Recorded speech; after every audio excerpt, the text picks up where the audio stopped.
आज हम गहराई से देखने वाले हैं भारतीय शेयर बाजार के एक प्रोफेशनल फोरकास्ट को। सारे डेटा, सारे चार्ट्स, सब कुछ खंगालेंगे ताकि हमें एक बिल्कुल साफ तस्वीर मिले।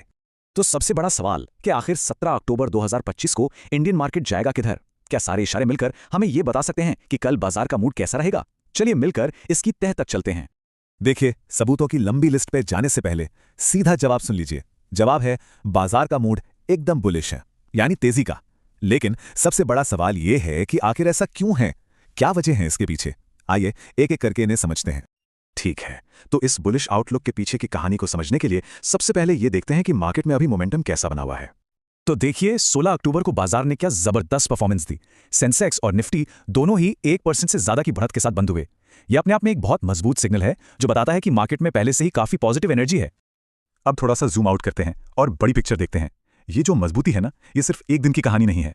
इसके पीछे कुछ बहुत ही ठोस मैक्रो इकोनॉमिक वजह हैं जो ऐसे सपोर्ट कर रही हैं। अब जरा इस नंबर पे गौर कीजिए, 22,441 करोड़। ये वो पैसा है जो हमारे घरेलू संस्थागत निवेशकों यानी DIIs ने अकेले अक्टूबर में मार्केट में डाला है। मतलब सोचिए, ये कितना बड़ा आंकड़ा है। ये साफ दिखाता है कि घरेलू पैसे का मार्केट पर भरोसा कितना मजबूत है और यही बाजार को एक सॉलिड बेस देता है। और रुकिए, कहानी अभी खत्म नहीं हुई है। जो फॉरेन इंस्टीट्यूशनल इन्वेस्टर्स यानी FIIs महीनों से बिकवाली कर रहे थे, वो भी अब वापस आ गए हैं। वो भी अब नेट बायर्स बन गए हैं। और एक बात याद रखिए, जब DIIs और FIIs दोनों एक साथ मिलकर खरीदते हैं ना, तो ये मार्केट के लिए एक बहुत बहुत पावरफुल सिग्नल होता है। ये जो कॉन्फिडेंस है, ये सिर्फ मार्केट तक ही सीमित नहीं है। अब देखिए, IMF यानी इंटरनेशनल मॉनेटरी फंड ने भी इंडिया की GDP ग्रोथ का अनुमान बढ़ाकर 6.6% कर दिया है। ये इस बात का पक्का सबूत है कि पूरी दुनिया भारतीय अर्थव्यवस्था को एक मजबूत पटरी पर देख रही है। और जाहिर है, जब इकोनॉमी भागेगी तो स्टॉक मार्केट को तो फ्यूल मिलेगा ही। अपने घर में तो सब ठीक है ही, साथ ही हमें ग्लोबल मार्केट से भी अच्छा सपोर्ट मिल रहा है। वॉल स्ट्रीट मतलब अमेरिकी बाजार पॉजिटिव बंद हुए। एशियाई बाजारों में भी मजबूती है। जब पूरी दुनिया के मार्केट का मूड अच्छा होता है तो उसका एक अच्छा असर हमारे मार्केट पर भी पड़ता है। इन्वेस्टर्स का कॉन्फिडेंस और बढ़ जाता है।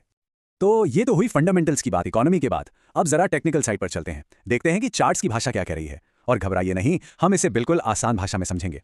देखिए, चार्ट्स को समझने के लिए बस दो शब्द दिमाग में रखिए, सपोर्ट और रेजिस्टेंस। सपोर्ट मतलब एक मजबूत फर्श जो कीमतों को नीचे गिरने से रोकता है, और रेजिस्टेंस मतलब एक छत जो कीमतों को ऊपर जाने से रोकती है। बस इतना ही।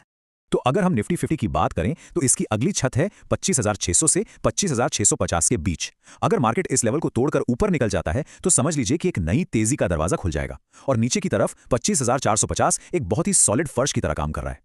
और मजे की बात यह है कि यह मजबूती सिर्फ निफ्टी 50 तक ही सीमित नहीं है। जरा बैंक निफ्टी को देखिए, वो भी एक बहुत ही मजबूत पैटर्न दिखा रहा है जिसे inverted head and shoulder breakout कहते हैं। और जब मेन इंडेक्स और बैंकिंग इंडेक्स दोनों एक साथ तेजी दिखा रहे हों तो यह बताता है कि मार्केट की रैली में दम है। ये बस कुछ स्टॉक्स की कहानी नहीं है।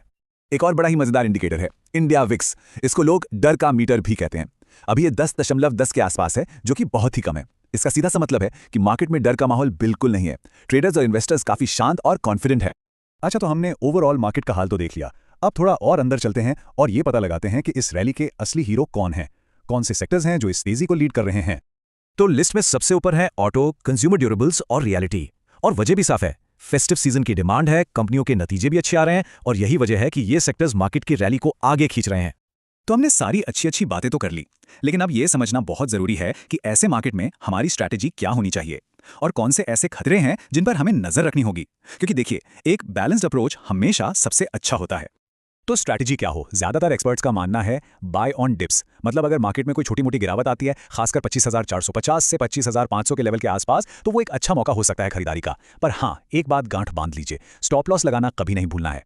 भले ही माहौल काफी पॉजिटिव है, लेकिन कुछ रिस्क भी हैं जिन्हें हम अनदेखा नहीं कर सकते। जैसे कि अमेरिका के टैरिफ का असर, दुनिया भर में चल रहे ट्रेड टेंशंस और हाँ, हर हफ्ते होने वाली डेरिवेटिव्स एक्सपायरी जो थोड़ी बहुत उठापटक ला सकती है।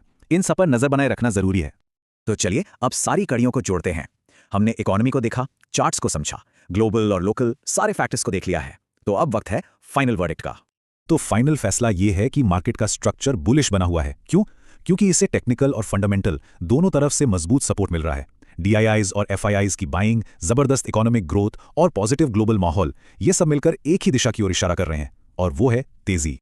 तो सारे सबूत तो हमारे सामने हैं और वो एक मजबूत बुलिश कहानी बता रहे हैं।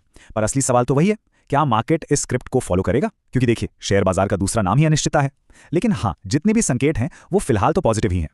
तो ये था हमारा आज का डीप डाइव। उम्मीद है आपको ये विश्लेषण पसंद आया होगा। अगर हाँ, तो लाइक और सब्सक्राइब करना मत भूलिएगा। ऐसे ही और इन डेप्थ एनालिसिस के लिए हमारे साथ जुड़े रहिए। बहुत बहुत शुक्रिया।